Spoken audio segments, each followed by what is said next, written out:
நம்ம தொடர்ந்து நிலவரங்களை எல்லாம் பார்த்துட்டு இருக்கோம். இன்னைக்கு வந்திருக்கக்கூடிய ரொம்பவே ஒரு முக்கியமான செய்தின்னு பாத்தீங்கன்னா, ஒரு பக்கம் மறுபடியும் காசாவின் மீது வான் தாக்குதலை நடத்தியிருக்காங்க அப்படிங்கறதா. அது 8 வான் தாக்குதல் நேற்று பண்ணியிருக்காங்க.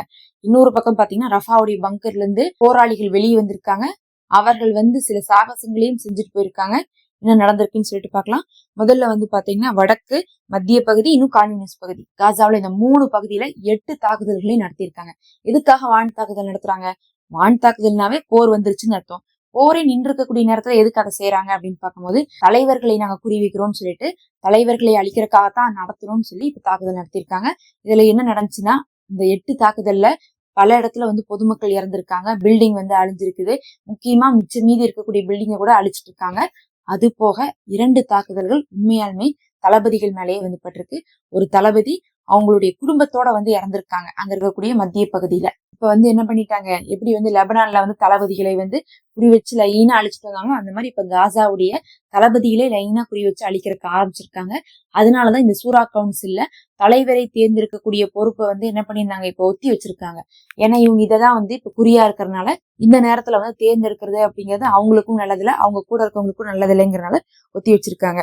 இதுல இன்னொரு கொடுமை என்னன்னு கேட்டீங்கன்னா, ஆரம்பத்திலேயே இந்த சமாதானம் பேசும்போதே சொன்னாங்க, இந்த அமெரிக்கா என்னதான் நல்லவங்களாட்டம் வந்தாலும் இஸ்ரேலுக்கு தான் சப்போர்ட் பண்ணுவாங்கன்னு சொல்லிட்டு அமெரிக்கா படைகள் காசாக்குள்ள நுழையக்கூடாது, சமாதானம் கொடுக்குறேன், பொருள் வாங்கி தரேன்னு சொல்லிட்டு வராதிங்க, நீங்க வந்தாவே அவங்களுக்கு தான் ஹெல்ப் பண்ணுவீங்கன்னு சொல்லிட்டு முறியடிச்சிருந்தாங்க அந்த ஒரு ஐடியாவை.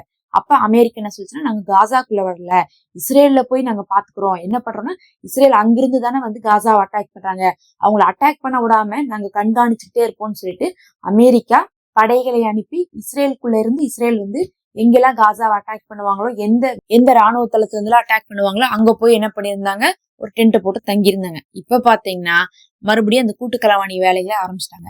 அங்க இருந்த அமெரிக்காவுடைய வேலையை என்னன்னா, இஸ்ரேலை கண்காணிச்சு காசாவை காப்பாத்துறது கிடையாது, அங்கிருந்து காசாவுடைய உளவு தகவலை எடுத்துட்டு இஸ்ரேலுக்கு கொடுத்து அங்கிருந்து இஸ்ரேல் மூலமாக அதை தாக்குறது. இவங்க எப்பயுமே இப்படிதான் பண்ணுவாங்க. அதே வேலையை இப்ப என்ன நினைச்சிருக்காங்கன்னா, இப்ப அதே வேலையைதான் மறுபடியும் பண்ண ஆரம்பிச்சிருக்காங்க. அமெரிக்கா இப்ப என்ன பண்ணிருக்குன்னா, இஸ்ரேலோடு இணைந்து தாக்குதலுக்காக இறங்கி இருக்குன்னு சொல்லலாம். நேரடியா அடிக்கிறது இஸ்ரேலா இருந்தாலும் உளவு தகவலை கொடுக்கறது பாத்தீங்கன்னா இப்போது அமெரிக்காவா தான் இருந்துட்டு இருக்கு.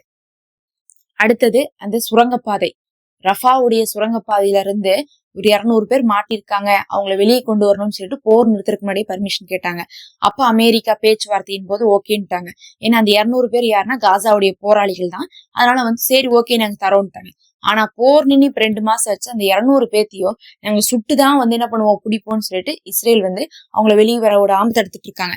அவங்களும் பார்த்தாங்க சாப்பாடு இல்ல தண்ணி இல்லைன்னு சொல்லிட்டு அப்பப்ப வெளியே வந்துட்டுதான் இருக்கிறாங்க, கொஞ்சம் கொஞ்சமா வந்துட்டு இருக்காங்க.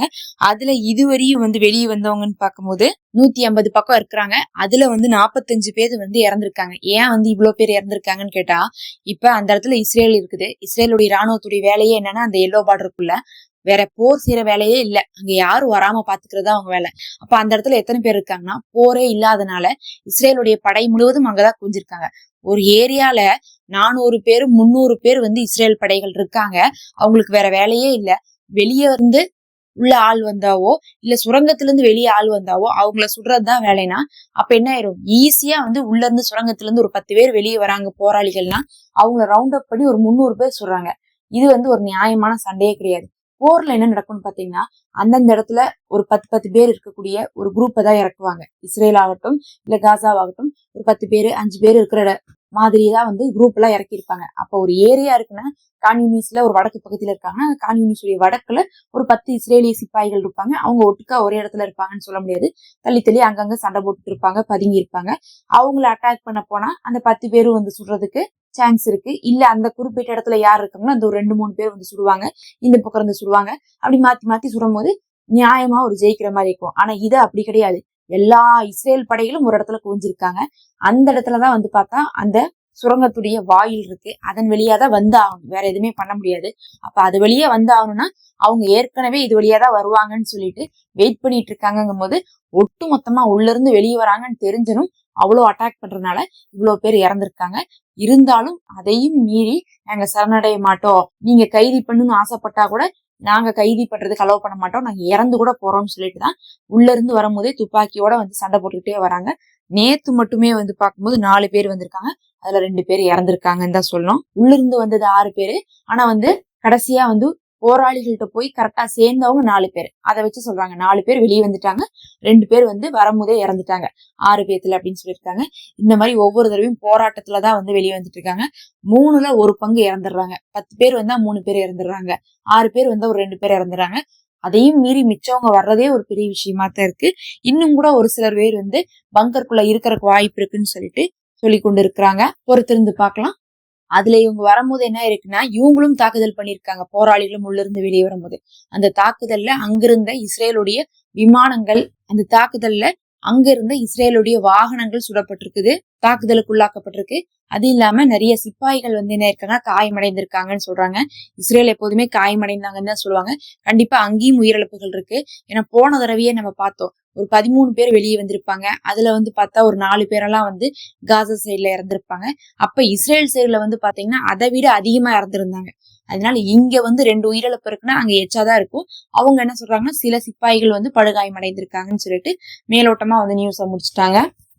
இந்த கட்டத்துல கூட வந்து பார்த்தா விட்டு கொடுக்காம காசாவுடைய போராளிகள் சண்டை போடுறதே பெரிய விஷயமா தான் இருந்துட்டு இருக்கு. அப்படி நம்ம அங்கிருந்து இந்த பீஸ் கவுன்சிலை பத்தி நம்ம நேற்று சொல்லியிருந்தோம். அதுக்கு தலைவரா வந்து டோனி பிளேயரை வந்து எடுக்கிறாங்கன்ட்டு அதுக்கு நிறைய விமர்சனங்கள் வந்துருச்சு, கண்டனங்கள் வந்துருச்சுன்னு சொல்லிட்டு ட்ரம்ப் இப்ப என்ன பண்ணிட்டாருன்னா, அவர் வேணா நானே தலைவர்னு சொல்லிட்டு அறிவிச்சிட்டாரு. அவராவது குட்டி சாத்தான் தான், இவர் வந்து ஒரு பெரிய சாத்தான் நமக்கு தெரியும். குட்டி சாத்தானை வச்சு பெரிய சாத்தான் வேலை வாங்கலான் இருந்துச்சு. அதுக்கு பதிலா இப்ப பெரிய சாத்தானே அந்த பொறுப்புக்கு வந்துருச்சு. காசாவை பொறுத்தளவுக்கு வந்து பாத்தீங்கன்னா பிரச்சனையே இங்க ஆரம்பிச்சுட்டது ட்ரம்ப் தான். ஏதோ நெத்தனியா வந்து போர் செய்யறாரு அப்படின்னு உங்களுக்கு தெரிஞ்சாலும் மறைமுகமா உதவி செய்யறது எல்லாமே வந்து அமெரிக்கா தான் பண்ணிட்டு இருக்கு. அப்படி இருக்கும்போது இந்த ட்ரம்ப் என்ன பண்றாரு, நான் தான் வந்து காசாவுடைய பீஸ் கவுன்சிலுக்கு தலைவருங்கிறாரு. இந்த அநியாயத்துல எங்க போய் சொல்றதுன்னு தெரியல. ஒரு நோபல் பிரைஸ் வாங்கணுங்கிறதுக்காக வந்து இவரே வந்து தன்னை பெரிய சமாதான புறா மாதிரி வந்து நினைச்சுப்பாரு. இப்ப அந்த பீஸ் கவுன்சில் இருக்குல்ல, அதுக்கு கீழே வந்து என்ன பண்றாங்க, ஒரு குழு ஃபார்ம் பண்ணிருக்காங்க. அந்த குழுவுல ஒரு 14 பேர் போட்டிருக்காங்கல்ல, அதுலதான் வந்து டோனி பிளேயர் இருக்காரு. டோனி பிளேயர் மட்டும் இல்ல, எகிப்து, ஜோர்டானு, சவுதி, யுஏஇ, அதே மாதிரி வந்து பார்த்தா யூகே, இன்னும் பல நாடுகள்ல இருந்து என்ன பண்ணிருக்காங்க, இந்த மாதிரி யாரெல்லாம் வந்து அமெரிக்கா சொன்னா மண்டை ஆட்டுவாங்களோ அந்த மாதிரி ஒரு குரூப் எடுத்திருக்காங்க. ஒரு 14 பேர்த்த ஒவ்வொரு நாட்டுல இருந்து எடுத்து, அந்த 14 பேர் யாருன்னு பார்க்கும்போது எல்லாருமே ரியல் எஸ்டேட் பிசினஸ் காரங்களா இருக்காங்க. அப்படின்னாவே என்ன அர்த்தம்னா, ஆரம்பத்துல அமெரிக்கா என்ன சொல்லுச்சு, நாங்க காசாவை ரியல் எஸ்டேட் பிசினஸ்க்கு கொடுக்க போறோம், அதை நாங்க டூரிஸ்ட் பிளேஸா ஆக போறோம், அதை நாங்க கூறு போட்டு விற்க போறோம்னு சொன்னாங்க. அதேதான் இப்ப வந்து பண்ண போறாங்க அப்படிங்கறதை காட்டுது. அமெரிக்காவுடைய திட்டத்துக்கு தான் அந்த காசா வந்து என்ன ஆயிட்டு இருக்குது, அங்க பாழாய் கொண்டு இருக்கு. இஸ்ரேலுக்கு வந்து பாத்தீங்கன்னா பெரிய லாபம் இதுல எப்படி இருக்குன்னு பார்த்தா, அங்க பக்கத்தால காசான்னு ஒண்ணு இல்ல அப்படிங்கிறது அவங்களுக்கு வந்து எப்பயுமே ஒரு பயம் இல்லாம தனியா வந்து அது ஒரு தேசம் அப்படிங்கிற மாதிரி அவங்களுக்கு கிடைக்கும். மத்தபடி நேரடியா வந்து அதை கூறு போட்டு வித்து அதை அமெரிக்காவுடைய சொத்தா பார்க்கணும் அப்படிங்கறதுதான் ட்ரம்ப்புடைய ஆசை. அதனாலதான் அங்க இருக்கக்கூடிய ரியல் எஸ்டேட் பிசினஸ் ஹோல்டர் எல்லாம் வந்து போட்டிருக்காங்க. ஒரு சிக்கலான நிலைமையில தான் காசா இருக்குன்னு சொல்லிட்டு இது மூலமாவே நீங்க தெரிஞ்சுக்கலாம். இதெல்லாம் தான் இப்ப வந்து முக்கியமான செய்திகளாக இருக்கு.